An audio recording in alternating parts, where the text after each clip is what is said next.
हाउज़ुबिल्लाहिमिनश्शैतानिर्रजीम बिस्मिल्लाहिर्रहमानिर्रहीम। Online students kindly confirm करें बेटा, आवाज़ स्क्रीन सब ठीक है आपके पास। नोमी आपने कहा है कि इस बार पोर्टल पे लाइव क्लासेस का लिंक शो नहीं हो रहा बेटा। अभी चूँकि प्रिलिमिनरी क्लासेस हैं, रजिस्ट्रेशन चल रहा है, इस वजह से नहीं अपीयर हो रहा। जैसे रजिस्ट्रेशन क्लोज़ हो जाएंगी तो सारा पोर्टल पे जाएगा। अभी चंद क्लासेस होंगी जो कि ओपन टू ऑल हैं, इस वजह से। वालेकुम सलाम शफ़क़, कैसे हो बेटा, ठीक हो? अच्छा बच्चों, मैंने ग्रुप पे एक आपके साथ ड्राफ्टिंग एक्सरसाइज नंबर 1 शेयर की है। आज हमारे 2 काम होंगे। एक, नंबर 1 मैं कोर्स को आगे कवर करूँगा, टॉपिक्स कवर करूँगा, और 2 आके एंड पे उस पर गाइड करूँगा। अभी चूँकि मैंने आपको उस पर गाइड करना था, मैंने वॉइस नोट में ग्रुप पे गाइड तो किया था, बट काफ़ी बच्चों को नहीं पता होता। ये पोर्टल पे भी अवेलेबल है, ये एक केस स्टडी है। आप देखें, ड्राफ्टिंग आपके सब्जेक्ट का सबसे इम्पॉर्टेंट एस्पेक्ट होगा, सबसे इम्पॉर्टेंट। समझ भी चीज़ें आ जाएंगी इंशाल्लाह, और बोर भी नहीं होगे। एमसीक्यू की भी तैयारी 100% हो जाएगी। हर एक चीज़ के एमसीक्यू हम करेंगे her through out the class. मगर जो केस स्टडी होती है ना, उसके अंदर उसको सॉल्व करना, आजकल का पेपर आपने देखा है, लास्ट अटेम्प्ट का पेपर का फीडबैक ले लें कंपनी लॉ का, तो आपको फीडबैक यही मिलेगा कि पेपर बहुत मुश्किल था। तो आखिर ये मुश्किल क्या है, वो क्या डिफ़िकल्टी है जिसकी वजह से बच्चा कहता है पेपर मुश्किल था? सीधी सी बात है, केस स्टडीज़। और उस केस स्टडी में बच्चे को प्रॉब्लम क्यों आती है? क्योंकि उसकी बेसिक रिक्वायरमेंट ना बच्चा पूरी करता है, ना टीचर पूरी करता है। सीधी सी बात है। पढ़ाना समझाना is half the battle, half battle है। समझ आ जाना हाफ तैयारी है। असल चीज़ जिस पे हमें एग्जामिन किया जाता है वो हमारा लिखना है। और चूँकि चार्टर्ड अकाउंटेंसी में we are very easy and happy with figures, तो वर्ड्स से दोस्ती नहीं हो पाती। दैट इज़ वाई वर्ड्स वाले सब्जेक्ट सारे मुश्किल हो जाते हैं। जो ड्राफ्टिंग आप यहाँ सीखोगे वो मैं स्ट्रक्चर्ड वे में सिखाऊंगा, स्ट्रक्चर्ड वे में। तो मैंने इसके लिए अल्हम्दुलिल्लाह हर चैप्टर पे कुछ एक्सरसाइजेस डिज़ाइन की हैं, और ये ऑब्वियसली मेरी अपनी बनाई हुई है, तो इस वजह से मैं आपको इस पे गाइड भी करूँगा, आपसे लिखवाऊँगा। आपने बस एक चीज़ का बेटा ध्यान में रखना है कि इस एक्सरसाइज को सबसे ज़्यादा सीरियस लोगे, सबसे ज़्यादा। और एक दफ़ा नहीं, 2 दफ़ा मैं आपसे लिखवाऊँगा, ताकि आपको खुद फ़र्क फ़ील होना शुरू होगा, क्योंकि आपको एहसास होगा अरे यार सही है, हाँ ये चीज़ मैं मिस कर रहा था।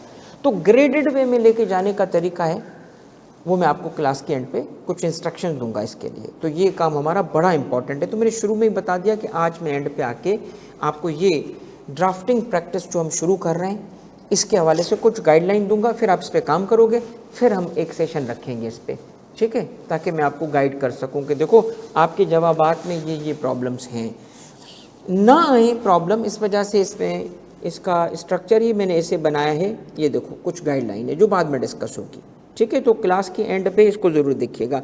आते हैं चैप्टर 1 की तरफ। उसमें हम आज, पिछली क्लास में हमने फीचर्स और कॉन्सिक्वेंसेस तक स्टडी किया था, करेक्ट? ऐसे ही ना, आज हम रिमेनिंग पॉइंट्स को कवर करने की कोशिश करेंगे और आगे लेके चलेंगे, ठीक है बच्चों? ऑनलाइन बेटा मुझे काइंडली बताइएगा आपके पास हर चीज़ क्लियर है?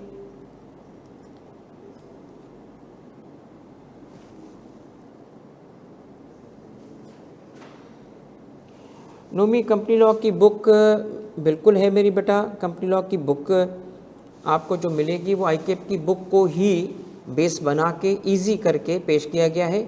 आप में से जो बच्चे आईकेप की बुक यूज़ करना चाहते हैं, मैं तो उसको रिकमेंड करूँगा कि आईकेप की बुक साथ साथ चूज़ करें। और अगर इसके लिखे हुए टेक्स्ट से तंग आ रहे हो, बोरियत हो रही है, तो फिर इसी बुक को मैंने टेबुलर फॉर्म में कन्वर्ट किया है, वो मैं आपके साथ सॉफ्ट कॉपी में शेयर करूँगा। सेम चीज़ें होंगी, कोई चेंज नहीं होगा, मगर आपकी कवरेज थोड़ी सी इजी हो जाएगी, क्योंकि उसमें पॉइंट, हेडिंग, सब हेडिंग, वो थोड़ा आपको मैं कवर करूँगा ना, तो मैं आपको शो कर दूँगा कि मैंने किस तरीके से इसको कवर किया है, ठीक है। और स्लाइड्स में आपके साथ ये सारी शेयर कर ही रहा हूँ।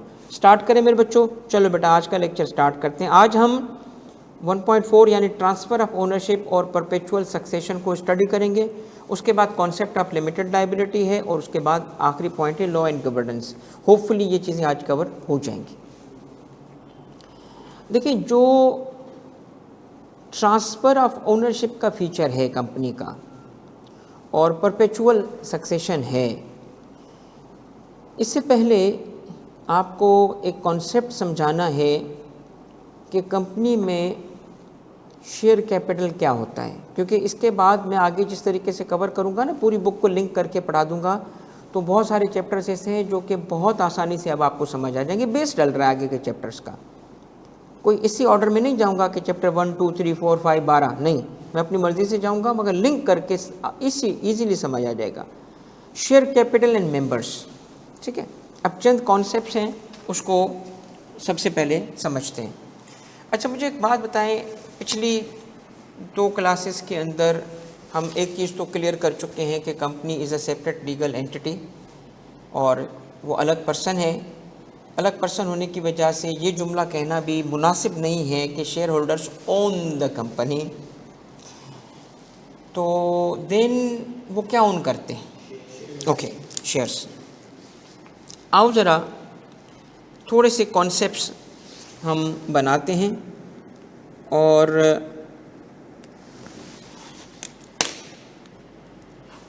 इसमें एक लफ्ज़ इस्तेमाल हुआ है, शेयर कैपिटल इस्तेमाल हुआ है। शेयर कैपिटल, कैपिटल क्या है?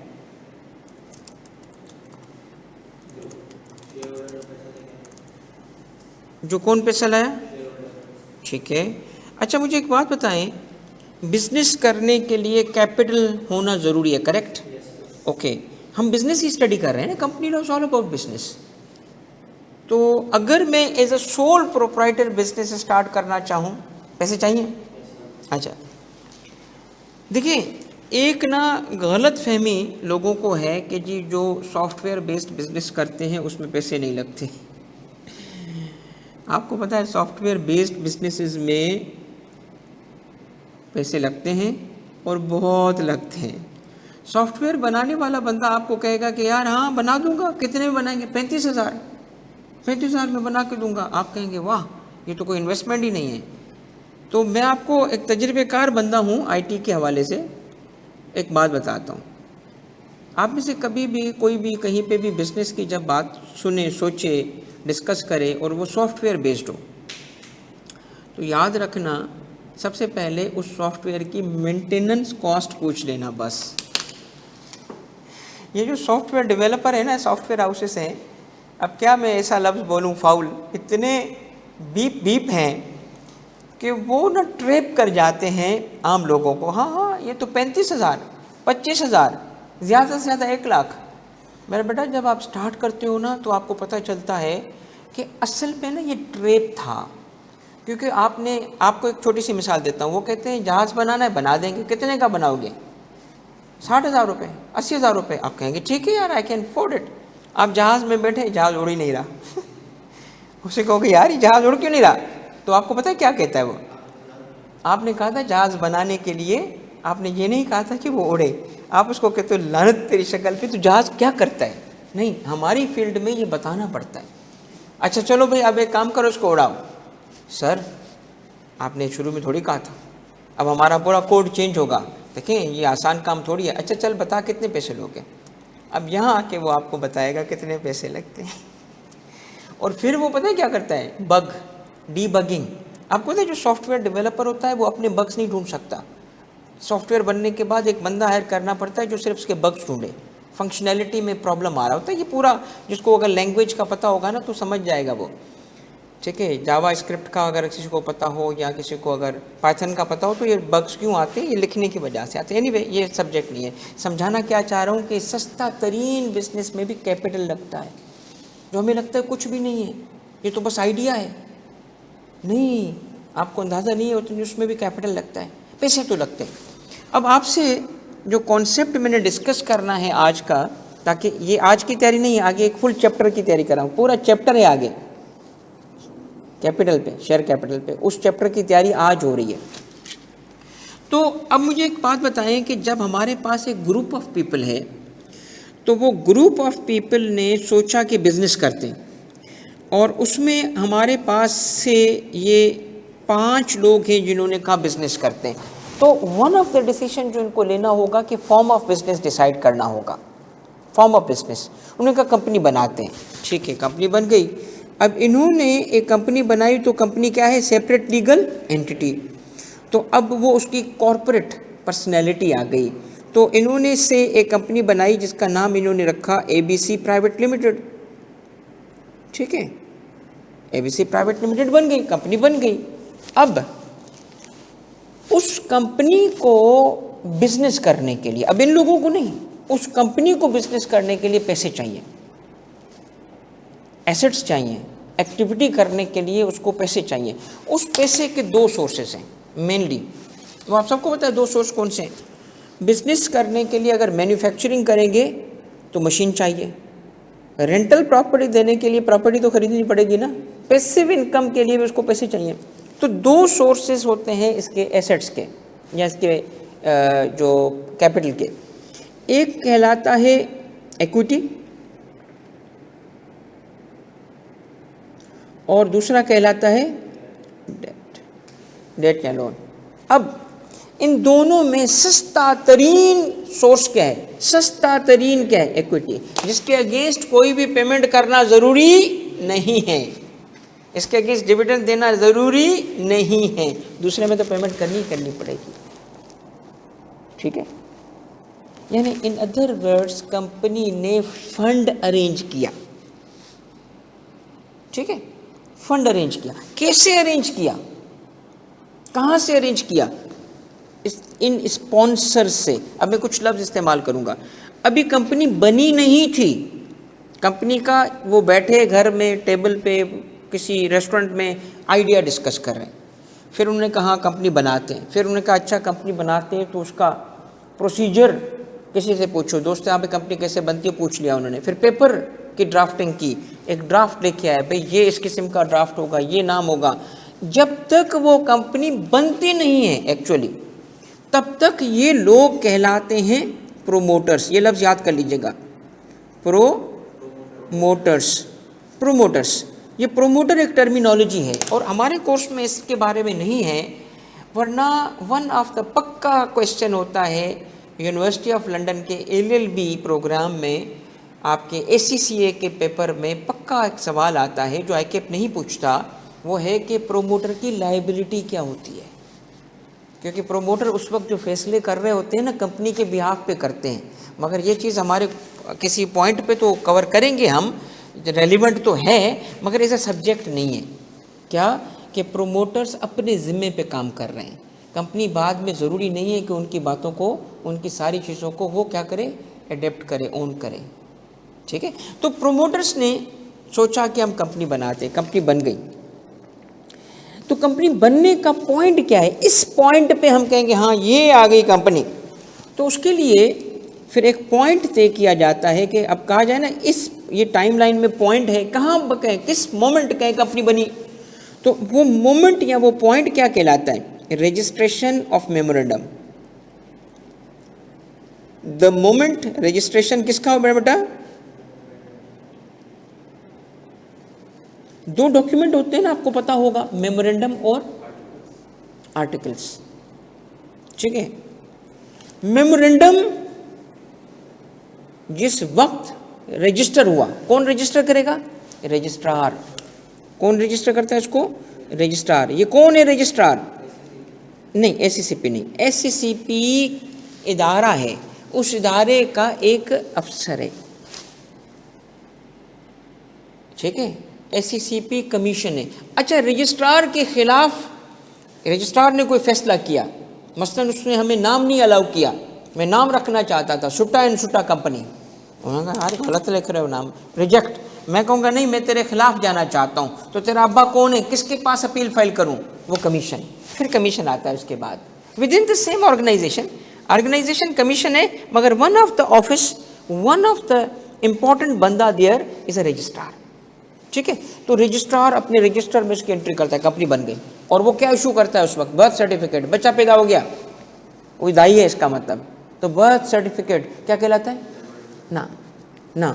ये तो मेमोरेंडम तो वो हुआ ना, जो मेमोरेंडम अभी पढ़ेंगे हम, मेमोरेंडम एक सेपरेट चैप्टर है, आर्टिकल भी पढ़ेंगे, मगर ये वो डॉक्यूमेंट्स हैं जिनको हम लेके जाते हैं। तो मेमोरेंडम को जैसे रजिस्टर करेगा ना, अब रजिस्ट्रार एक डॉक्यूमेंट इशू करता है जिसको कहते हैं सर्टिफिकेट ऑफ इनकॉर्पोरेशन।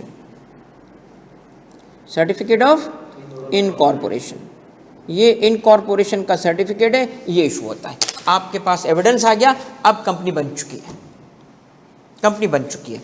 तो मुझे एक बात बताएं, कंपनी के जो मेमोरेंडम अभी पढ़ेंगे, आज थोड़ा फाउंडेशन बना रहा हूँ।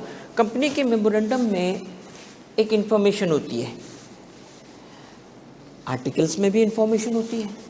ये दो डॉक्यूमेंट फिर अलग के हैं, ऑस्ट्रेलिया में दो नहीं है, दोनों को एक सिंगल डॉक्यूमेंट कहते हैं। वो उसका नाम पता है उन्होंने क्या रखा है ऑस्ट्रेलिया में? मेमोरेंडम नहीं बोलते, आर्टिकल नहीं बोलते, ऑस्ट्रेलिया में इसको बोलते हैं constitution of company. Constitution of country क्या बताता है? कंट्री कैसे चलेगी। तो कॉन्स्टिट्यूशन ऑफ कंपनी क्या बताता है? कंपनी कैसे चलेगी। वो सारी इंफॉर्मेशन उन्होंने सिंगल डॉक्यूमेंट में रखी है। और मेमोरेंडम और आर्टिकल मिला के कॉन्स्टिट्यूशन ऑफ कंपनी कहला सकता है, कहला सकता है, क्योंकि ये दोनों बताते हैं कंपनी कैसे चलेगी। अब कुछ इंफॉर्मेशन होती है जो एक्सटर्नल लोगों के लिए ज़रूरी होती है। मसलन एक्सटर्नल में बैंक को क्या मालूम करना है, भाई लायबिलिटी लिमिटेड है कि ये पता होना चाहिए ना, और बैंक को पता होना चाहिए कि इसको किन लोगों ने कंपनी को स्टार्ट किया है, पता होना चाहिए ना, कौन कौन लोग हैं, कितने शेयर्स लिए हैं उन्होंने, होना चाहिए ना। ये नई नई कंपनी बनी है, बिल्कुल नहीं, अब इसको एक महीना हुआ है और एक कंपनी नई बनी है, बिल्कुल न्यू कंपनी है, और उस केस में अगर ये हो रहा है तो एक बैंक को इन्फॉर्मेशन चाहिए। तो जो इन्फॉर्मेशन बाहर वाले को चाहिए, क्या क्या चाहिए? नाम क्या है, लिमिटेड है कि नहीं है, प्राइवेट लिखा है कि नहीं है, प्राइवेट नहीं लिखा तो मतलब पब्लिक कंपनी है, ठीक है। फिर क्या पता होना चाहिए? ऑफिस किधर है इसका, रजिस्टर्ड ऑफिस कहाँ है, किस सूबे में है, कहाँ लोकेटेड है, ठीक है। इसके अलावा क्या चाहिए, काम क्या करेंगे, प्रिंसिपल लाइन ऑफ बिजनेस क्या है। ये चीज़ें जो मोटी मोटी बाहर वाले लोगों को चाहिए ना, ये जिस डॉक्यूमेंट में लिखी जाती है उसको मेमोरेंडम कहते हैं। मेमोरेंडम का मेनली फोकस होता है आउटसाइडर्स, इनसाइडर्स नहीं। इनसाइडर का क्या मतलब है? इनसाइडर ऑफ द कंपनी का क्या मतलब है? Share holders, members. अब कुछ मामला होते हैं इनसाइड के, इनसाइडर के क्या होंगे? डायरेक्टर कितने होने चाहिए, जनरल मीटिंग के हवाले से, वोटिंग के हवाले से, भाई वोटिंग कैसे करेंगे, ये अंदरूनी मामलात होते हैं। इन अंदरूनी मामलात को एक और डॉक्यूमेंट में लिखते हैं, बताएं कहाँ पे? आर्टिकल्स में। फर्क समझ आ गया? तो एक बात लिखी होती है कहाँ? मेमोरेंडम में। एक बात लिखी होती है कहाँ? आर्टिकल्स में। फर्क क्या है? एक बाहर वालों के लिए रेलिवेंट इन्फॉर्मेशन है, एक अंदर वालों का तरीक़ेकार है। अब मैं एक टर्म इस्तेमाल करना चाह रहा हूँ ताकि आपकी अंडरस्टैंडिंग डेवलप। ऑनलाइन बेटा समझ हो रही, आ रही है ना चीज़ें, बेस बनता जा रहे हैं ना। तो प्रोमोटर्स कब तक थे? जब तक इधर आइडिया था। सोचो प्रोसेस। अब उन्होंने मेमोरेंडम भी ड्राफ्ट कर लिया और आर्टिकल्स भी ड्राफ्ट कर लिए। ये ड्राफ्ट करने होते हैं ना, अपने बनाने पड़ेंगे ना। आगे चल के आप पढ़ोगे आर्टिकल ड्राफ्ट करने की ज़रूरत ही नहीं, क्योंकि कंपनीज एक्ट में ड्राफ्टेड है, उसको ले लो बस, बारो कर लो, उठा लो बस, कहाँ जी टेबल फलाने का हम बारो कर रहे हैं, ज़रूरत ही नहीं है वापस बनाने की, उसके हिसाब से कंपनी चलेगी, बने बनाए ले लो। मगर इन्होंने कहा नहीं हम अपने बनाएंगे, बना लिया।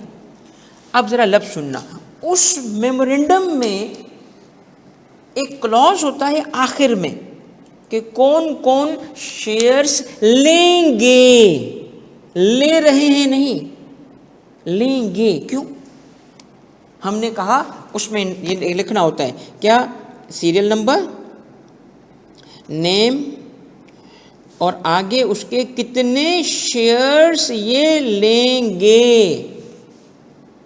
तो ए सीरियल नंबर 1 2 3 4 5 है, ये पर्सन कौन है? A B C D E है, और आगे शेयर्स लिखे होंगे कि मैं 4000 शेयर्स, मैं 6000 शेयर्स, और मैं 1000 शेयर्स, और मैं 3000 शेयर्स, और ये कहता है मैं 12000 शेयर्स। ये आपसी अरेंजमेंट उन्होंने बनाया, तभी तो इससे काम होगा ना।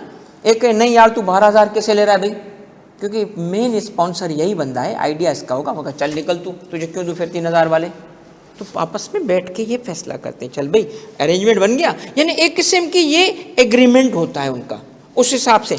और आगे अब मुझे बताओ ये शेयर्स लेंगे क्यों बोला मैंने, क्योंकि अभी तो कंपनी बनी नहीं है, अभी तो कंपनी बनी नहीं है ना। कंपनी बनी ही नहीं है, तो जितने पैसे देने थे दिए हैं इन्होंने। क्योंकि किस स्टेज की अभी तुम बात कर रहे हो,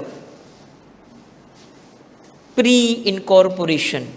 अभी कंपनी इनकॉर्पोरेट नहीं हुई तो कुछ लिखना पड़ा। कहाँ लिखना पड़ा, मेमोरेंडम में लिखना पड़ा। क्या लिखना पड़ा कि इसके फर्स्ट मेंबर्स, इसके कौन फर्स्ट मेंबर्स कौन होंगे। अब मैं इन फर्स्ट मेंबर्स के लिए एक नाम इस्तेमाल करूंगा जो बहुत इंपॉर्टेंट है, सब्सक्राइबर्स। क्या नाम इस्तेमाल किया मैंने, सब्सक्राइबर कौन है, सब्सक्राइबर टू मेमोरेंडम। दूसरा लफ्ज क्या आ गया बच्चों, सब्सक्राइबर्स। वही प्रोमोटर क्या बन चुके हैं, मगर जरूरी नहीं है वही हो। पता चला कि यहाँ एक और बंदा भी था, एफ, मगर एफ जो है ना उसने कहा यार भाई मैं तुम लोगों के साथ आइडिया में शामिल हूँ, मैं यार मगर मेंबर नहीं बनूंगा, आप काम करो, हाँ मेरे से ना माल खरीदना, मेरे से माल मैं तुम लोगों को सप्लाई करूंगा, तो तुम्हारे साथ आइडिया में शामिल हूँ। तो वन ऑफ द प्रोमोटर्स में एफ भी था, मगर एफ सब्सक्राइबर नहीं बना क्योंकि वो शेयर लेने का उसने वादा नहीं किया। हो सकता है, क्यों नहीं हो सकता, बिल्कुल हो सकता है। तो प्रोमोटर्स का लाजिम नहीं है क्या बनना, सब्सक्राइबर। सब्सक्राइबर किसको कहते हैं बताओ, जिसका ना जिसने मेमोरेंडम में साइन किया होता है। इसके अगेंस्ट पता है क्या करेंगे, इधर वो अपना सिग्नेचर करेंगे। ये लो, ये है आपको मेमोरेंडम का पूरा फॉर्मेट दे दिया मैंने सब्सक्राइबर्स का। अच्छा एक तारीख दे रहा हूँ भाई, 15 दिसंबर पे उन्होंने मेमोरेंडम ड्राफ्ट किया, आगे सबने साइन कर दिया। अभी जमा नहीं किया था, किसके पास जमा करना था, रजिस्ट्रार के पास अभी जमा नहीं हुआ था। सब्सक्राइबर वो बन चुके हैं, उन्होंने नाम लिख दिए, नंबर ऑफ शेयर लिख दिए, साइन कर दिया। कंपनी के पास कितने पैसे आए, कुछ भी नहीं आया। कंपनी नहीं है तो क्या पैसे आएंगे, बात समझ रहे हो मेरी, कैसे लिंक करना है इंशाल्लाह जा रहा हूं कि समझ आ जाएगी सारी बातें। अब क्या हुआ, सब्सक्राइबर्स द मोमेंट क्या हुआ, कौन सा पॉइंट आया, कौन सा पॉइंट आया बताओ, ये पॉइंट आया। कौन सा पॉइंट आया, रजिस्ट्रार ने रजिस्टर कर दिया किसे, मेमोरेंडम को, और इशू किया क्या, ओके। अब कंपनी बन गई है, अब कंपनी क्या करेगी, पैसे दे भाई, मेमोरेंडम में जो तुमने लिखा दो ना पैसे, दो ना पैसे। Now this is the birth of share capital, this is the birth of share capital. यहां से आपको आइडिया मिलेगा कैपिटल अब आ रहा है, अब पैसे आ रहे हैं। कंपनी उससे पहले क्या था, इससे पहले क्या था, रुके और समझना मेरी बात बेटा, रुके। अब एक बात समझना, मेरी तवज्जो से सुनना क्योंकि बहुत इंपॉर्टेंट बात हो रही है। तो कंपनी के जो शुरू के लोग थे उनके नाम क्या क्या रखे हमने, उनके पास बिजनेस प्लान था, ऐसे ही कंपनी बना दी, प्लान था। कितना कैपिटल चाहिए उनके पास है, अच्छा आज कैपिटल कितना चाहिए और आगे चल के जब एक्सपेंशन करेंगे तो कितना कैपिटल चाहिए, ये होगा ना। मैं आपको एक मिसाल देता हूँ, ये ढक्कन बनाने की मैंने कहा था ना, एक क्या लगाते हैं हम, फैक्ट्री, हम लगाते हैं मशीन ढक्कन बनाने की। तो जो बंदा ये काम करेगा ना, या ये बॉटल बनाने की, बॉटल, या ये प्रिंट करने की, या उसमें पानी, हर अलग कंपनी ने बनाया होता है, हर किसी का अलग मैन्युफैक्चर होता है। अब जिसने एक मशीन लगाई थी ना, तो शुरू में क्या कहता है, इससे 10 मशीनें बनाऊंगा मैं, इसका मतलब एक्सपेंशन प्लान भी होता है। अभी तो एक से स्टार्ट कर रहा हूं, मगर आगे चल के मैं 10 पे ले जाऊंगा। तो आज कंपनी को बिजनेस स्टार्ट करने के लिए कितने पैसे चाहिए और कल एक्सपेंशन के लिए कितने पैसे चाहिए, शुरू से अंदाजा होता है ना। तो उसको आगे रखते हुए कंपनी जब मेमोरेंडम ले जाती है किसके पास, रजिस्ट्रार के पास, उससे पता है क्या कहती है कि हमें इजाजत दो कि इतने पैसे हम रेज करें, हमें क्या दो, लफ्ज इस्तेमाल किया मैंने, इजाजत दो, हमें अथराइज करो। बेटा बहुत अच्छा पढ़ा रहा हूँ अल्हम्दुलिल्लाह, शाबाश, गुड जॉब गुड जॉब। यार मेहनत इतनी अल्हम्दुलिल्लाह करनी पड़ी है ना कॉन्सेप्ट को। अथराइज्ड, अथराइज करो। किससे इजाज़त मांग रहे हैं? रजिस्ट्रार से। कहाँ इजाज़त मांग रहे हैं? मेमोरेंडम में, उसमें इजाज़त मांग रहे हैं। इजाज़त दो। क्या? अथराइज्ड, कि हम इतने पैसे रेज करें, इतना कैपिटल रेज करें, इसीलिए उसको क्या कहते हैं? Authorised share capital. ये मैक्सिमम शेयर कैपिटल है जितना वो company over the life raise करेगी। अच्छा मुझे एक बात बताओ, सारा उसने कहा था हम 1 करोड़ रुपए तक का कैपिटल रेज कर सकते हैं, उसको 1 करोड़ रुपए था, 1 करोड़ रेज हो गया, बस खत्म हो गई बात? नहीं, अब अगर उनको और शेयर्स इशू करने हैं तो अथराइज शेयर कैपिटल को बढ़ाएंगे। इसको कहते हैं, इस प्रोसेस को कहते हैं अल्टरेशन। अल्टर करना पड़ेगा। अब 1 करोड़ को क्या करना पड़ेगा?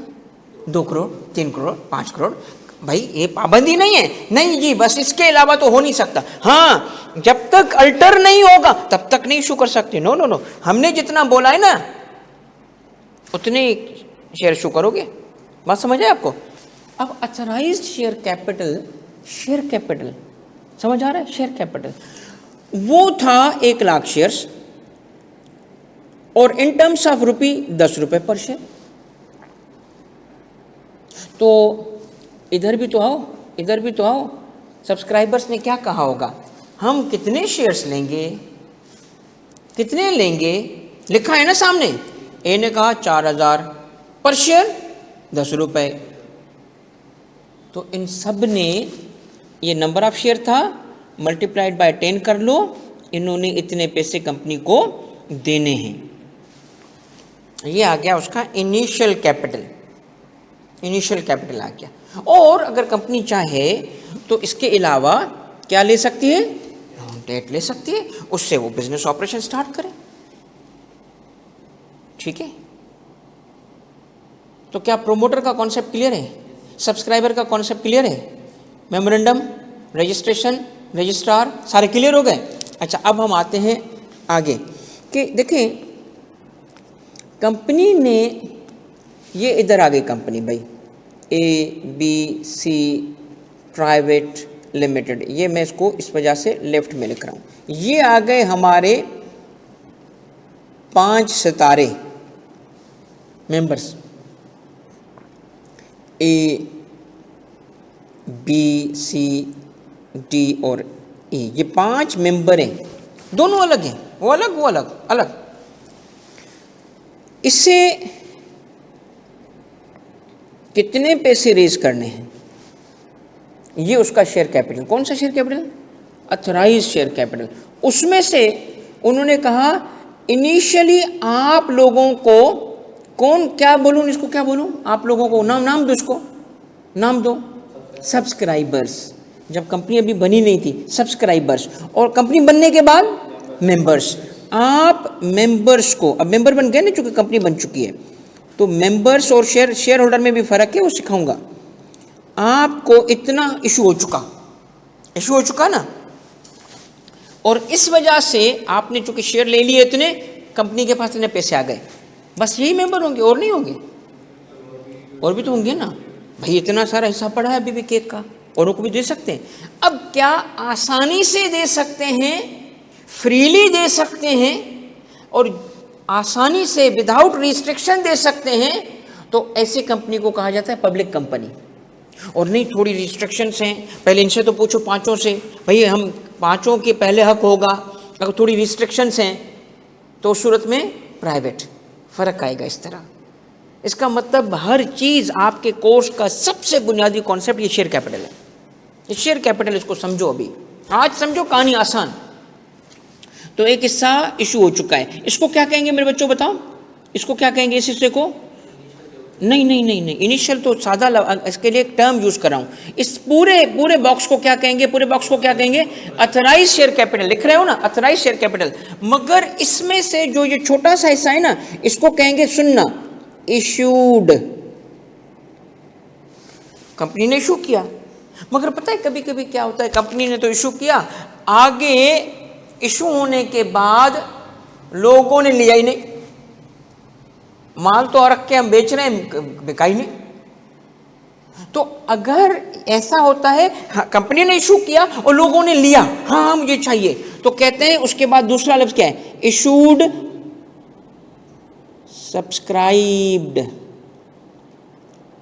सब्सक्राइब्ड का मतलब मुझे चाहिए, मुझे दे दो, मैं ले रहा हूं। और फिर एक लफ्ज और आता है, भाई ठीक है तुझे दे रहे हैं, पैसे दे पैसे। तो इसको क्या कहते हैं, issued subscribed and paid up capital. Paid up capital, ये सारे लफ्ज समझ आ गए अब आपको कि इनको क्यों कहते हैं। क्या, इशू होना अलग स्टेज है, सब्सक्राइब होना अलग स्टेज है, पेड अप होना अलग बात है, ये अलग अलग कॉन्सेप्ट हैं। मगर चूंकि सारे हो जाते हैं तो लोग इसको सिंपली इशूड कैपिटल कहते हैं, हो ही जाते हैं, बहुत रेयर होगा कि ना हो पाए। अब मैं आपसे एक सवाल पूछता हूं, ये जो पूरा बॉक्स मैंने बनाया इसका नाम क्या था, क्या नाम था इसका, ऑथराइज्ड शेयर कैपिटल। ये क्या है, इतने पैसे रेज हो सकते हैं, कहां से, सस्ते वाले। सस्ते बोले तो जिसके अगेंस्ट डिविडेंड देना, लास्ट पैसे देना जरूरी नहीं है, इक्विटी रेज कर सकते हैं इतनी। तो इससे शेयर कैपिटल को डिवाइड किया जाता है, डिवाइड होता है शेयर कैपिटल। डिवाइड किस में होता है, शेयर कैपिटल इज क्या, divided into shares, divided into क्या, इनटू क्या, शेयर्स। और उस शेयर्स की फिर वैल्यू होती है, दो किस्म की वैल्यू होती है, एक को कहते हैं पार वैल्यू या फेस वैल्यू, और दूसरी को कहते हैं मार्केट वैल्यू। तो 10 रुपए अगर उसकी पार वैल्यू है, मार्केट में वो 15 रुपए का शेयर बिक सकता है। और जो 5 रुपए होंगे उसको क्या कहेंगे, जो ऊपर है, प्रीमियम, शेयर प्रीमियम। अब ये सारे कॉन्सेप्ट आप कंपनी लॉ के पॉइंट ऑफ व्यू से सीखोगे, अकाउंटिंग में आपने सुने होंगे।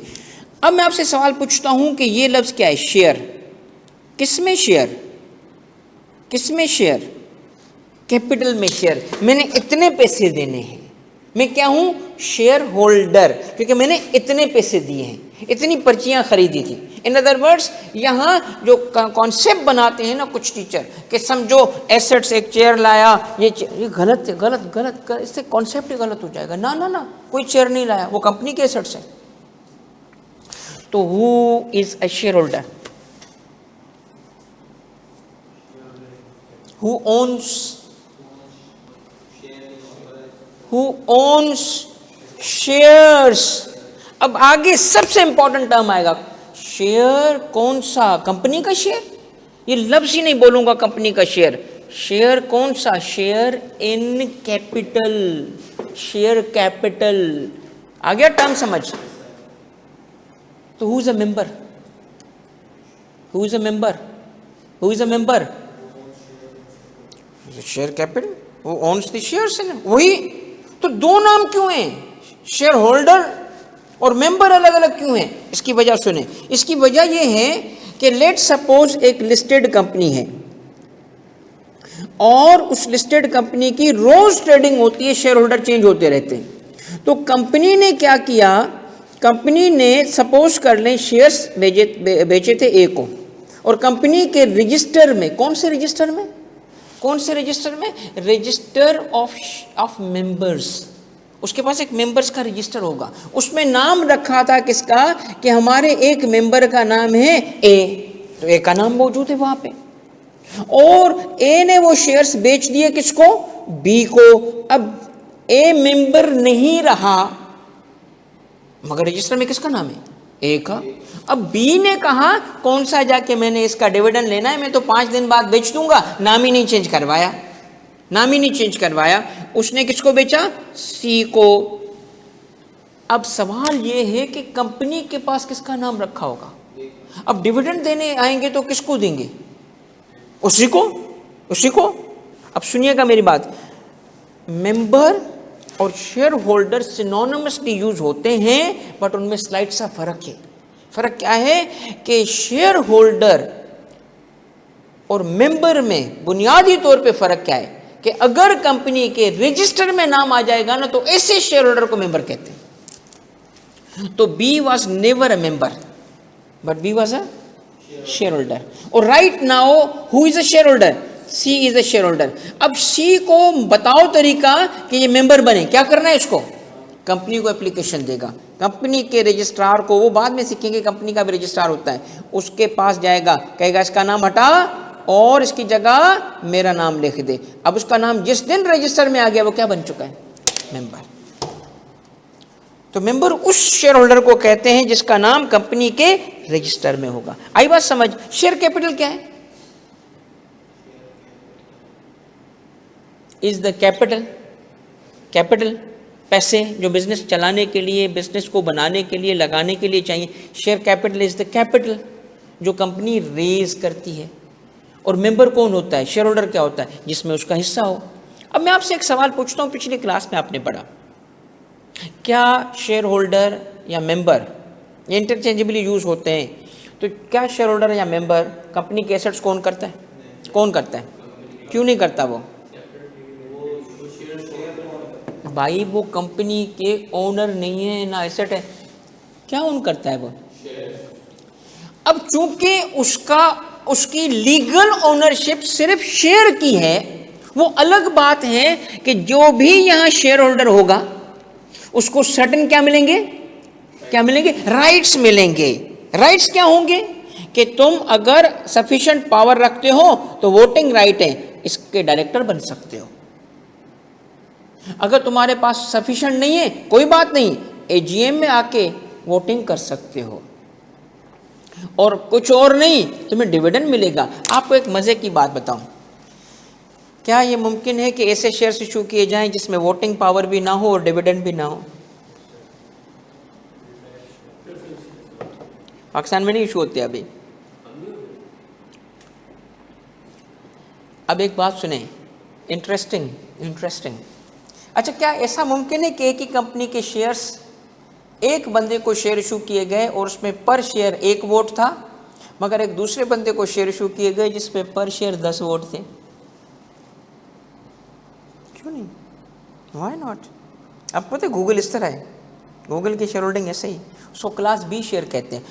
ओरिजिनल जो ओनर्स है ना, उन्होंने खुद को जंबो शेयर इशू किए हुए हैं, खुद को जंबो, कि मेरा एक शेयर 10 वोट के बराबर होगा, मगर तुम लोगों को शेयर्स जो देंगे ना, पर शेयर 1 वोट मिलेगा, कंट्रोल रखने के लिए। इसको कहते हैं class of shares, class of share capital. एक शेयर कैपिटल में क्या पॉसिबिलिटी है?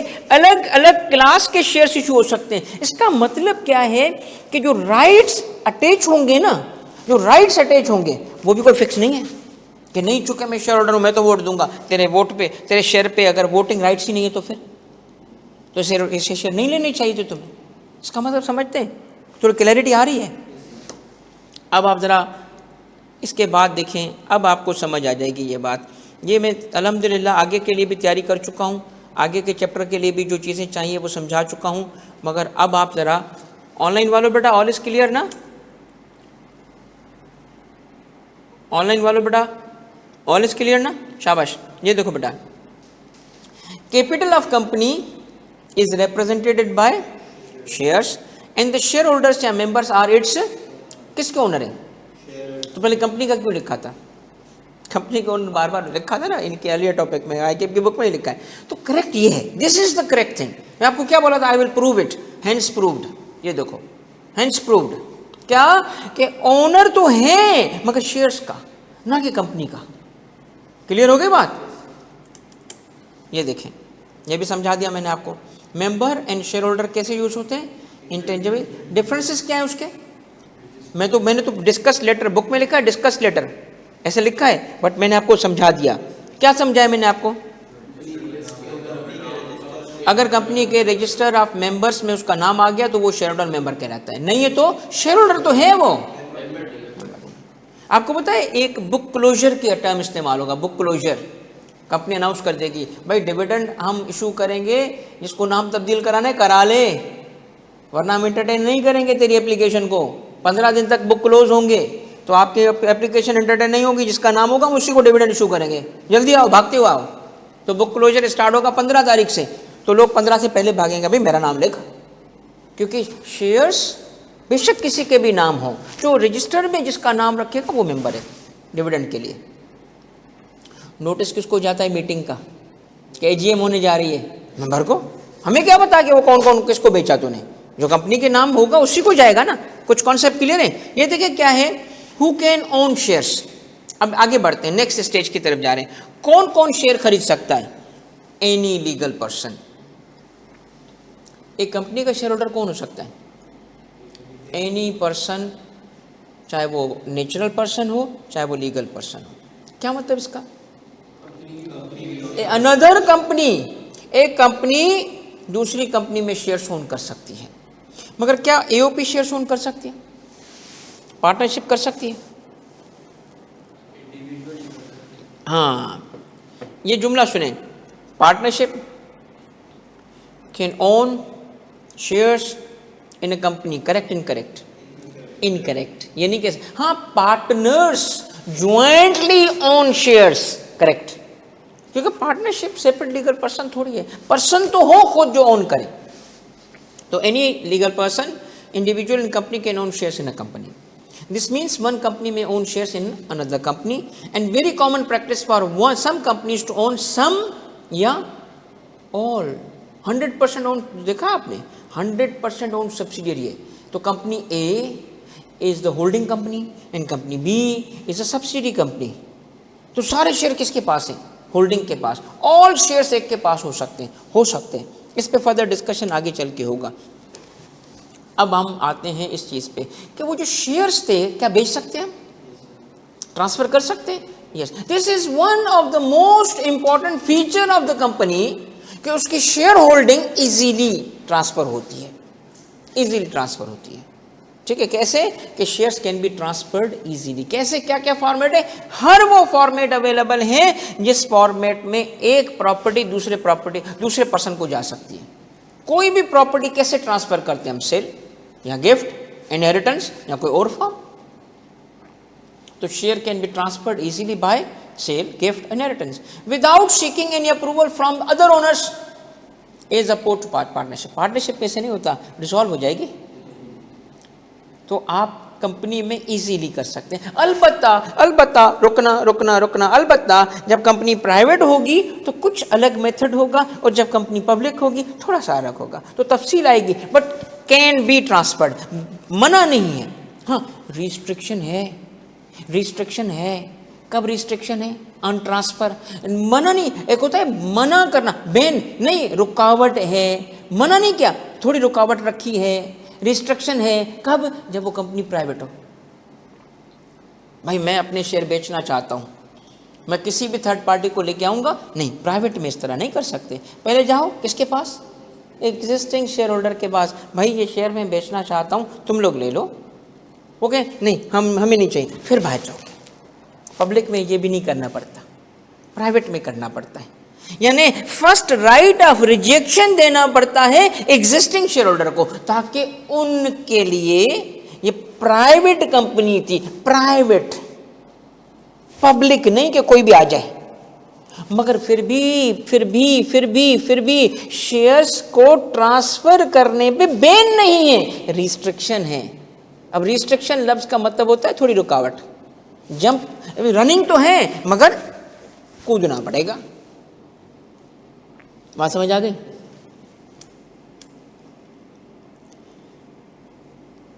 Where shares are transferred, rights associated with shares such as right to receive dividend or right to attend and vote at the general meeting of the company are also transferred to the new owner। सीधी सी बात है, जब आपके पास bike ही नहीं है तो चलोगे कैसे?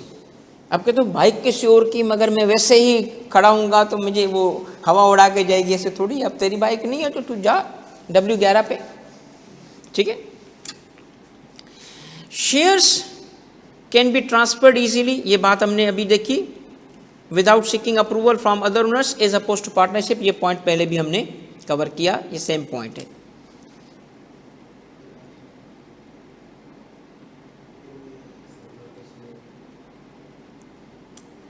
ठीक है, अच्छा नेक्स्ट पॉइंट, परपेचुअल सक्सेशन क्या है? एक कंपनी उठाएं आप, कोई 1875 की आज भी चल रही है, तो शेयर होल्डर कहाँ है उसके ओरिजिनल? पता नहीं कितनी जनरेशन से मर गई, मगर फिर भी वो कंपनी चल रही है। अगर सोल प्रोप्राइटरशिप होती तो, पार्टनरशिप होती तो परपेचुअल का क्या मतलब है? कंटिन्यूअस सक्सेशन है, कंटिन्यूअस सक्सेशन है। शेयर होल्डर चेंज होते रहेंगे, कंटिन्यूअस ABCD चेंज होता रहेगा, चेंज होता रहेगा, चेंज होता रहेगा। और इसी की वजह से कंपनी को मिल जाता है कंटिन्यूअस एग्जिस्टेंस। अगर लेट सपोज कि एक शेयर होल्डर की डेथ हो गई तो क्या होगा फिर? क्या कंपनी बंद हो जाएगी, डिसॉल्व हो जाएगी? नहीं, वो शेयर किसको मिलेंगे? उसके लीगल हेयर को, वो शेयर होल्डर बन जाएंगे। अच्छा, वो शेयर नहीं रखना चाहते, उनको नहीं है इंटरेस्ट, क्या करेंगे? वो बेच देंगे, कोई और आ जाएगा। मगर ये परपेचुअल सक्सेशन की वजह से कंपनी को क्या मिल जाएगा? Perpetual existence. कंपनी को परपेचुअल एग्जिस्टेंस मिल जाएगा ना। ठीक है, एक बात बताऊं आपको, जब हम वाइंडिंग अप पढ़ेंगे ना तो उसमें एक केस आएगा जिसमें अगर कंपनी के शेयर होल्डर्स ट्रेस ही ना हो SCCP के नाम तो लिखा है, SCCP के पास एक कंपनी रजिस्टर हुई थी किसी ज़माने में 1913 में, नाम लिखा हुआ है और शेयर होल्डर ट्रेस ही नहीं हो रहे। पिछले 12 साल से, 8 साल से, 4 साल से ना उसकी कंप्लाइंस हुई, ना अकाउंट्स आए, ना उसका फॉर्म A आया। कंपनी तो है, शेयर होल्डर नहीं है। मगर SCCP या कमीशन ऐसी कंपनीज को वाइंड अप कर देती है, क्योंकि असल में तो लोग हैं ना जो उसके पीछे हैं। तो कंपनी तो है, तो वो है क्या, है क्या? तो इसीलिए परपेचुअल सक्सेशन के लिए, परपेचुअल सक्सेशन के लिए, गोइंग कंसर्न के लिए, सक्सेसफुल बिजनेस के लिए पीछे लोगों का होना जरूरी है। लीगली स्पीकिंग शेयर होल्डर मर जाए, खत्म हो जाए, तब भी कंपनी जिंदा है, बट वो पेपर की कंपनी होगी, काम तो होगा नहीं ना। तो सक्सेसफुल होने के लिए जरूरी क्या है? इंसानों का पीछे खड़ा होना। और इंसान चेंज होते रहेंगे, चेंज होते रहेंगे, चेंज होते रहेंगे। इसको कहते हैं परपेचुअल सक्सेशन, जिसकी वजह से कंपनी भी चलती रहेगी, चलती रहेगी, चलती रहेगी। तो परपेचुअल एग्जिस्टेंस। ठीक है, तो change in ownership such as by way of sale of shares, even death of the owners और bankruptcy of the owners does not affect existence of the company as opposed to partnership. ठीक है बेटा, करें बेटा ये। अच्छा एक second रुकें, ये जरा स्लाइड में जो क्विज वाला था पोर्शन, इसका स्लाइड में वो चूँकि स्किप हो गया है, मैं अगले क्लास में कराऊंगा, क्योंकि ये स्लाइड जो है ना ईमेल दूसरी हो गई थी। तो हमारा transfer of ownership and perpetual succession वाला टॉपिक कंप्लीट हुआ। ठीक है, अब आता है concept of limited liability. Concept of limited liability में आए, ऑलरेडी कवर हो चुकी हैं चीज़ें काफ़ी हद तक, कि limited liability applies to shareholders and not to company. Company की लायबिलिटी अनलिमिटेड होगी, लिमिटेड नहीं होगी। क्लियर है ना ये कॉन्सेप्ट्स? तो बाय नाउ ये clear. Hence the company is fully liable for all its debts and other liabilities. उस पर पाबंदी है। वो अलग बात है कि वाइंड अप हो जाए और वो फुलफिल ना कर सके, मैं ऐसे ही मिसाल दे रहा हूँ, इखलाकी तौर पे, दीनी तौर पे या वैसे तौर पे देखा जाए, माँ बाप लायबल हैं बच्चों की किफ़ालत के लिए, है ना, मगर नहीं कर सकते तो क्या मतलब है? वो लायबल नहीं थे। एक अब्बा है 10,000 रुपये कमा रहा है, वो नहीं ज़रूरतें पूरी कर पा रहा, मगर क्या इसका मतलब है वो लायबल नहीं था? लायबल तो था ना, मजबूरी है, क्या करें? तो ऐसे ही कंपनी की मजबूरी हो सकती है कि वो इसमें फेल हो जाए, नहीं पूरी कर सके, वो अलग बात है। बट लायबिलिटी उसकी लिमिटेड नहीं है, लायबिलिटी उसकी अनलिमिटेड है। जितने पैसे लिए थे उतने देने हैं। वो अलग बात है कि वाइंडिंग अप हो गई, पैसे थे ही नहीं, डिफॉल्ट कर गए। यही तो नाम में लिखा जाता है लिमिटेड। भाई कंपनी से पैसे नहीं निकले ना तो बैंक तेरे पैसे गए, वो तेरा रिस्क था, शेयर होल्डर के पैसे नहीं जा सकते तुम। That is written in the name, that is why name clause होता है। नेम क्लॉज कहाँ? मेमोरेंडम में नेम क्लॉज कि ये नेम है। नाम क्यों बता रहे हो यार, वो तो दरवाजे पे लिखा है। नहीं, लिमिटेड लफ्ज लिखा है। आप कंपनी से डील करोगे, शेयर होल्डर के पास नहीं जाओगे। क्लियर? हेंस कंपनी इज क्या? Fully liable for all its debts, just as any other person is fully liable for the debts that he or she incurs. मैं बैंक से loan लूँ तो मुझे पूरे देने, मगर क्या इंसॉल्वेंसी भी तो हो सकती है ना। Directors and other officers of the company act on behalf of the company as agents. Directors are not personally liable for debts of the company provided that they act within their powers in accordance with law. देखिए, अगर कहा जाए ना company की decision making कौन करता है, हमने कहा दो लोग होते हैं बट मोस्टली डायरेक्टर करते हैं, करेक्ट। अब डिसीजन मेकिंग करते वक्त उनकी कैपेसिटी, लीगल ऑब्लिगेशन क्या है? क्या वो अपने मफाद का सोचेंगे, कंपनी का मफाद सोचेंगे? एक डायरेक्टर ने मीटिंग में बैठा था, अब पता चल गया, बाहर वालों को नहीं पता चला ये लिस्टेड कंपनी है, इसके शेयर्स की प्राइस बढ़ जाएगी क्योंकि इस दफ़ा तो प्रॉफिट पोस्ट हो रहा है, पिछले 3 साल से लॉसेस थे, अब सडनली एक चीज़ है प्रॉफिट आने वाला है। फ़ोन कर दिया भाई को, यार शेयर्स ले ले। भाई ने शेयर्स ले लिए, तो कैसा कर सकता है? कर सकता है। ये सही किया उसने? एथिकल? क्राइम है, इसको कहते हैं इनसाइडर ट्रेडिंग। भाई पकड़े जाते हैं लोग, जेलों में डाले जाते हैं, तुझे क्या पता? इनसाइडर ट्रेडिंग है ये। इतना सख्त इसलिए है कि ये आपकी कंपनी नहीं है, आप किसी के एजेंट थे, आप किसी के बिहाफ पे काम कर रहे थे, और वो क्या है? वो कंपनी है। कंपनी का सोचो, आप अपना कैसे सोचते हो? एक मज़े के केस सुनाता हूँ आपको। एक, और ये सिर्फ डायरेक्टर्स के हद तक नहीं है, सारे एम्प्लॉयज़ के हद तक है। एक लड़का किसी कंपनी में ना इनसाइडर ट्रेडिंग में पकड़ा गया। पता है कैसे पकड़ा गया? बड़ी, उन्होंने उसका मोबाइल छीन लिया, ACCP पकड़ो, कहाँ वो शेयर होल्डिंग पैटर्न से पता चलता है। अब पता चला कि एक नूर बानो खातून है, और नूर बानो खातून ने ज़िंदगी में शेयर्स नहीं लिए थे, अब सडनली उसने 5 करोड़ का प्रॉफिट मार लिया, और पता चला नूर बानो जो है ना वो बेचारी हाउसवाइफ है। उन्होंने कहा यार ये कैसे हो सकता? वहीं से पकड़ते हैं, वहाँ से पता चलता है ट्रेडिंग, इनसाइडर ट्रेडिंग हुई है, पकड़ इसको। उन्होंने कहा यार गड़बड़ तो है, पकड़े कैसे? वो कंपनी के अंदर घुस गए। पहले कहा नूर बानो का कोई हस्बैंड तो नहीं है इधर?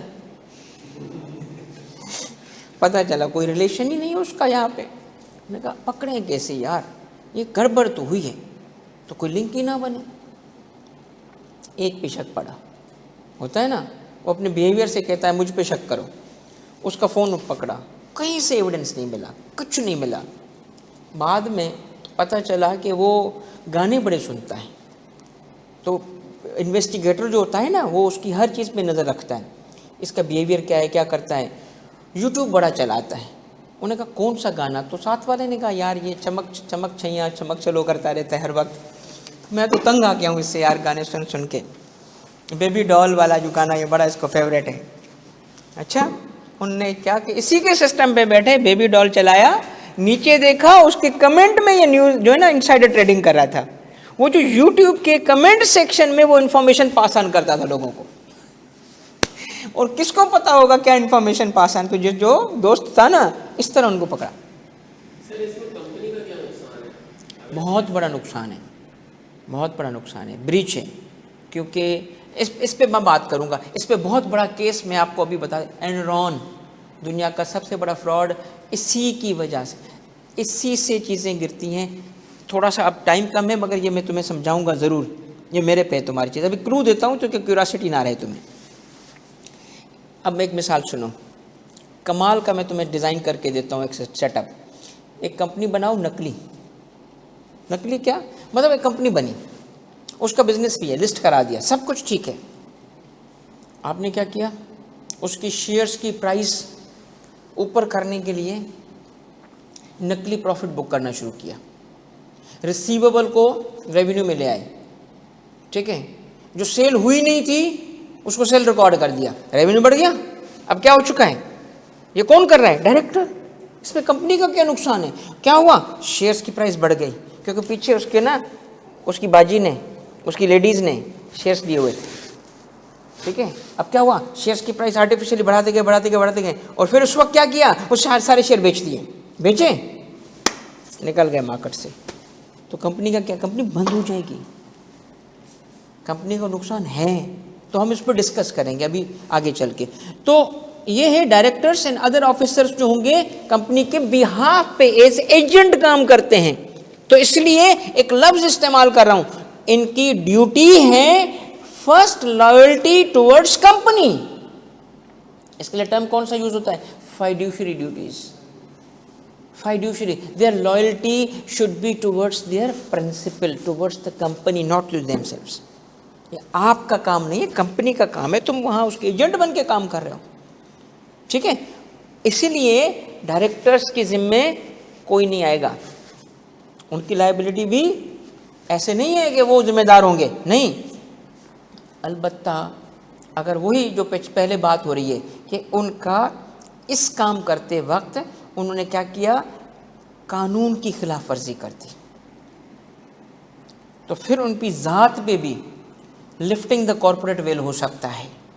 मगर थोड़ा सा ये चीज़ें आगे आएंगी, नेक्स्ट पे आ जाओ।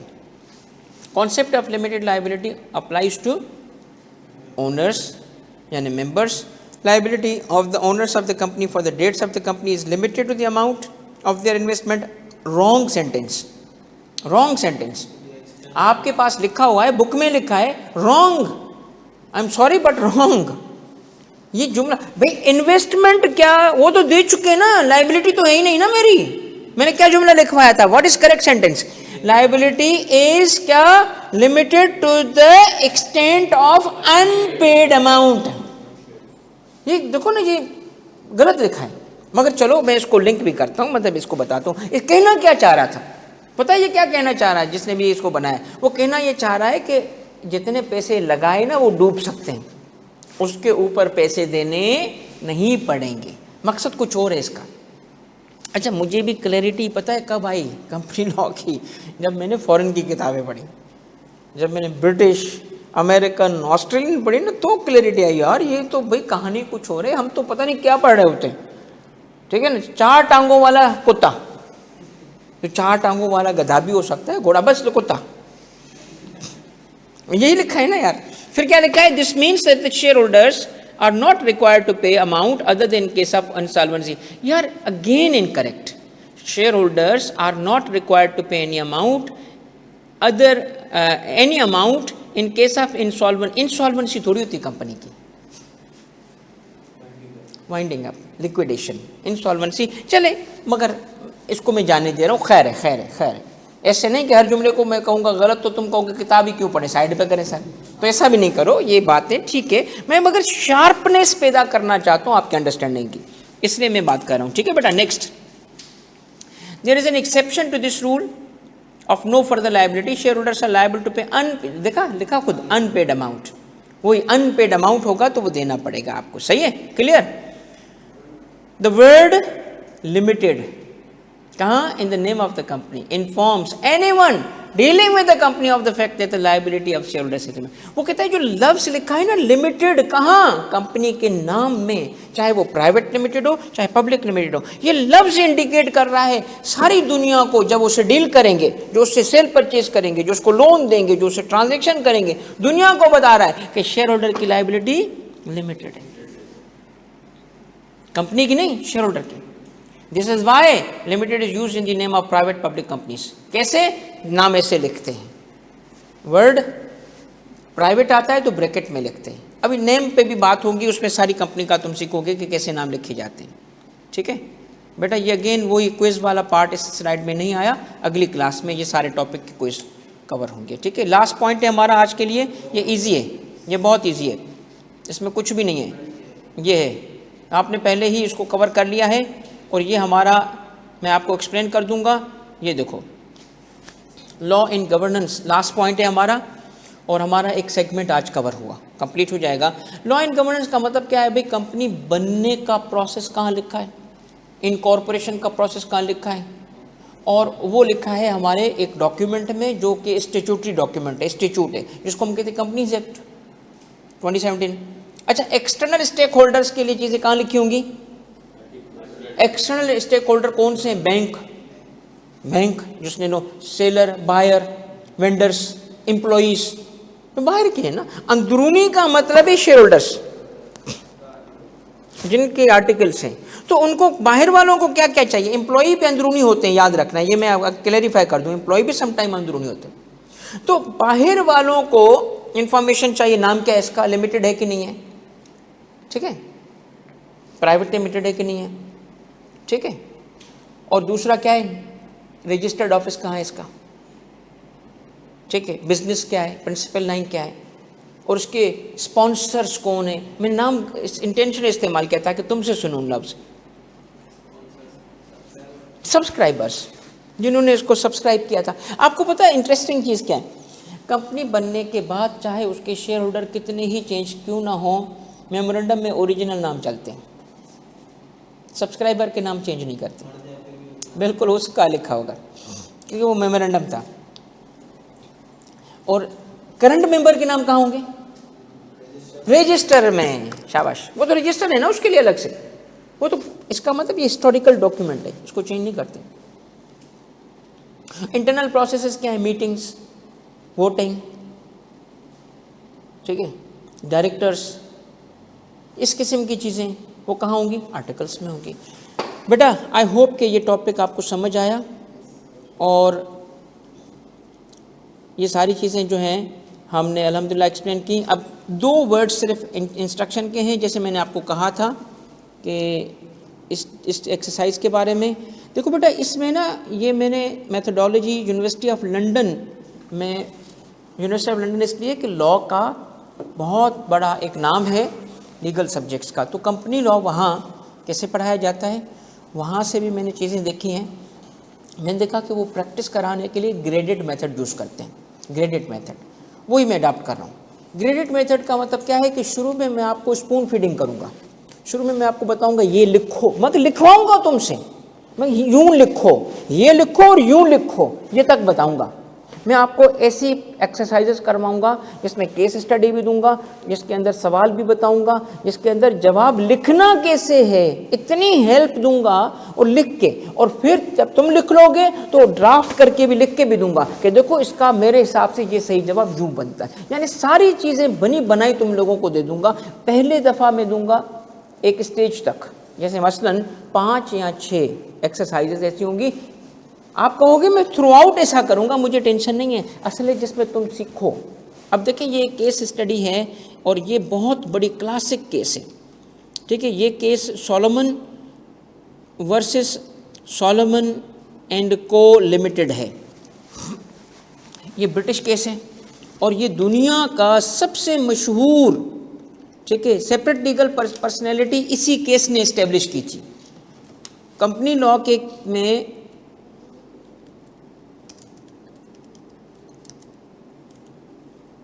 जब देखिए मैंने सोलोमन लिखा वर्सेस सोलोमन आ गया, ठीक है। ये केस, ये जो केस है 1896 का केस है, ब्रिटिश केस है, और हिस्ट्री में कंपनी लॉ की हिस्ट्री में ये वो केस था जिसने कंपनी को as a separate legal entity prove कर दिया, और उसके बाद इसको किसी ने डिस्प्यूट नहीं किया आज तक कि कंपनी सेपरेट लीगल एंटिटी है कि नहीं है। इसी केस ने इसको इस्टेब्लिश किया था, ठीक है, जिसमें जो सोलोमन था, मिस्टर सोलोमन था, ये उसी का केस है बेटा सारा।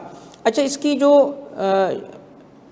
हिस्ट्री है, चूँकि ये बेटा मैंने खुद पूरा केस पढ़ा हुआ है, पूरा केस, ये तकरीबन मेरा अब जहाँ तक याद पड़ता है 26 सफ़े का केस है।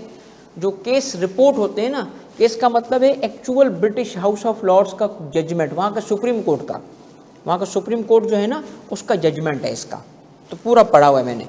मगर ऑब्वियसली बात है आपके लेवल पे जो मैं आपको प्रैक्टिस कराने के लिए ये केस लाया हूँ, आई केप के सवालों को आगे रखते हुए, जहाँ जो मैक्सिमम कहाँ जा सकता है आईकेप का एग्जामिनर, उसकी तरफ लेके जा रहा हूँ। ये मैंने एक छोटे से फैक्ट्स दिए। फैक्ट्स देते वक्त मैंने एहतियात ये की है कि तुम लोगों को ज़रा ज़्यादा ही बताऊँ, कम ना बताऊँ, ज़्यादा बताऊँ, ताकि पहला केस है, पहली एक्सरसाइज है, मगर वक्त के साथ मैं फैक्ट्स को कम करता जाऊँगा जैसे एग्जामिनर करता है।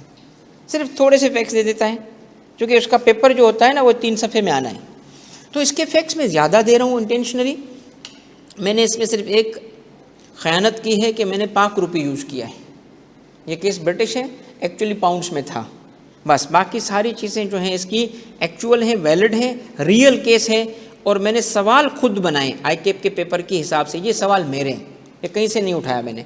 2 सवाल मैंने बनाए इस पे, एक पे 3 नंबर, एक में 5 नंबर रखे हैं। और कैसे अटैम्प्ट करना चाहिए, पहले मैं आपको ये टिप्स दे रहा हूँ कि आप इस सवाल को अटैम्प्ट करते वक्त देखो पूछा गया है।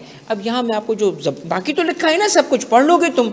मैं जो असल बात बताना चाहता हूँ वो ये है कि देखो आप जब ड्राफ्टिंग करोगे ना बेटा, तो आपको सबसे इम्पॉर्टेंट चीज़ पता है क्या सोचनी चाहिए कि ये सवाल में या केस में what is the legal issue. Legal issue क्या है? What is the legal question, what is the legal issue, problem क्या है? तो all the facts are not relevant, you have to point out the facts. जवाब में वो facts लिखने होते हैं जो रेलिवेंट टू द रिक्वायरमेंट होते हैं। आप लोग पता है क्या गलती करते हो? सारे केस के सारे फैक्ट्स वापस लिख दो। यार ऐसे नहीं करते, सारे फैक्ट्स नहीं लिखने होते, रेलिवेंट टू। इसका मतलब सबसे बेसिक स्किल क्या है? वो इशू आइडेंटिफाई करना, वो लीगल प्रॉब्लम आइडेंटिफाई करना जो उस केस में है। प्रॉब्लम क्या है, वो कहाँ से पता चलेगा बेटा? ये देखो, यहाँ से पता चलेगा। फैक्ट्स आप पढ़ लो रिक्वायरमेंट से। इसमें what is the discuss the validity of the contention of unsecured creditors. इसमें अनसिक्योर्ड क्रेडिटर्स हैं, उसकी वैलिडिटी, आर्ग्यूमेंट है उनका, कोई पढ़ोगे, ये तो आपका काम होगा ना, अभी तो आप शुरू तो करो। इसमें सिंगल मोस्ट इंपॉर्टेंट वर्ड पता है कौन सा है? नो, सवाल तो सारे इंपॉर्टेंट हैं। Validity, the focus is on validity, तो वैलिड है कि नहीं आर्ग्यूमेंट। अब आप इसमें दुनिया भर के फैक्ट्स ले आओ और वैलिडिटी पे थोड़ा से लफ्ज लिखो, गए marks. Focus on the legal question. सबसे इंपॉर्टेंट चीज क्या है ड्राफ्टिंग की? ड्राफ्टिंग अंग्रेजी को नहीं कहते, ड्राफ्टिंग किसको? लीगल ड्राफ्टिंग क्या है? एक आर्ट है, 20 साल से मैं करता हूं बेटा रोज ऑफिस में, मेरी अल्हम्दुलिल्लाह बहुत अच्छी ड्राफ्टिंग है। लीगल ड्राफ्टिंग में बहुत अच्छी सिखा सकता हूं आपको, जो आपको इंशाल्लाह ऑडिट में भी हेल्प करेगी। तो जो ड्राफ्टिंग कहते हैं ना, उसके लिए पहले है कि लिखना किसके लिए है यार? आप लिख तो रहे हो, किसके लिए लिख रहे हो? अब सुने, जब लीगल सब्जेक्ट हो जैसे कंपनी लॉ है, तो सबसे पहले सवाल में आइडेंटिफाई करते हैं what is the legal issue, what is the legal problem. बस वो प्रॉब्लम आइडेंटिफाई करते हैं, और प्रॉब्लम आइडेंटिफाई किया ना, अब अगला स्टेप, तो उसमें से सिर्फ वो फैक्ट्स पिक करते हैं जिसका ताल्लुक उस इशू से, उस प्रॉब्लम से। फिर क्या करते हैं? फिर लिखते वक्त अब उसने एक क्वेश्चन रेज किया होता है, वैलिड है कि नहीं है, वैलिड है कि नहीं है, तो आप कहोगे वैलिड है, आप कहोगे वैलिड नहीं है। पता है सबसे बड़ी बच्चा गलती क्या करता है? ये नतीजा निकाल के ना 2 लाइनों में फिर कहता है चलो भाई जवाब ही। अब सबसे इम्पॉर्टेंट पार्ट पता है आपके जवाब का क्या होता है? उस कंक्लूजन की लीगल रीजनिंग कि क्यों वैलिड है और क्यों इनवैलिड है, वो लीगल रीजनिंग करना बहुत इंपॉर्टेंट होती है। सेकंड पार्ट क्या है? Determine as to who would get the amount of 600,000 and state the reasons. किसको मिलेंगे, क्यों मिलेंगे? आपको पता है, सच्ची बताऊं, मैं आपसे लिखवाता ना बगैर गाइडेंस के, यकीन कर लो तुम 4 लाइनें लिखते, इसकी 4 लाइनें लिखते। मैं कॉर्पोरेट लॉ फाइनल का भी पढ़ा है बेटा, मैंने एक दफ़ा एक्सरसाइज की, यकीन कर लो एक जवाब आया और it was like a bombshell for me. यार मैं हैरान रह गया, मैं कहा फाइनल के बच्चे ने इतना सवाल, मैंने इस तरह, उनका थोड़ा सवाल डिफरेंट था, फाइनल के हिसाब से था। लेट मी रिकॉल, क्योंकि वो मुझे नहीं भूलता एग्जाम्पल उसका। हार्डली बेटा 6 लाइनें थी उस सवाल की, और सिर्फ उसने कंक्लूजन दिया हुआ था। बस क्या लिखा था? जैसे इसमें अगर वो उस मेथड से लिखेंगे ना, पता है पहले का क्या? Discuss the validity of contention of the unsecured, तो उसमें पता है क्या लिखना था? In the given circumstances mister Solomon has done this this this this, और आखिर में फैक्ट्स लिख के या क्या, therefore the contention of the unsecured creditors is invalid. मेरी बात आज याद कर लो, इस पे ना थप्पड़ मिलेगा, मार्क्स नहीं। क्यों? इस पे ना शक्ल पे लानत मिलेगी मेरी तरफ से। बस एक चीज़ सुन लो, पेपर पास करना कोई बड़ी बात नहीं है बेटा, लिख लो, मैं बता रहा हूँ बहुत इजी है पेपर पास करना, मगर राइट स्किल तो डेवलप करो। और राइट स्किल पता है क्या इसको पास करने के लिए? लीगल रीजनिंग करना कि क्यों इनवैलिड है, क्यों, वो तो बताना। अब इसके तरीके होते हैं ड्राफ्टिंग के, इसकी पूरे फॉर्मेट के तरीके होते हैं, सब सिखाऊंगा। अब हमारी असाइनमेंट क्या है बच्चों, आप इसके फैक्ट्स को पढ़ोगे। ये हमारी ऐसे नहीं है कि बस एक दिन की है, ये चलेगी एक्सरसाइज। ये एक्सरसाइज नंबर 1 है ड्राफ्टिंग प्रैक्टिस की बेटा, और आप इस सब को पढ़ो। और ये आपको मैं केस स्टडीज ऐसी एक्सरसाइजेस करवाऊंगा इंशाअल्लाह। इंशाअल्लाह अल्लाह ने चाहा तो आपको सारे टॉपिक्स पे, हर चैप्टर पे करवाऊंगा। और फिर इसके अलावा भी मैंने प्रैक्टिस, छोटे छोटे सवाल कराने हैं, पास पेपर कराने हैं, मगर असल स्किल तो डेवलप करूँ ना यार। तुम्हें स्किल लिखना तो आए ना, तुम्हें लीगल क्वेश्चन तो पकड़ना आए ना, ये तो समझ आए ना कि हाँ ये क्वेश्चन है। अब मैंने पहले सवाल में पता है आपके लिए मसला हल कैसे किया, मैंने कहा पार्ट ए में ये इंट्रोड्यूस इस तरह करना, फिर एक्सप्लेन ये करना, फिर एक्सप्लेन ये करना, फिर एक्सप्लेन ये करना, ये बता दिया, ये यूं जवाब लिखना। इसमें मैंने आपको ये तक बताया है कि ये देखो तुम ये टर्म यूज़ करना यार, ये टर्म यूज़ करना। इस हद तक हेल्प करूंगा, शुरू में इस हद तक आप कहोगे, आखिर तक ये हेल्प करूंगा आपको, ताकि आपको समझ आ जाए जवाब कैसे लिखते हैं। फिर आपका सवाल जो होगा ना वो फुली आंसर्ड होगा और करेक्टली आंसर्ड होगा। मैंने 2 लफ्ज़ इस्तेमाल किए, fully and correctly, paper pass. I hope कि मिलके मेहनत करेंगे। थैंक यू वेरी मच बेटा, जज़ाकल्लाह।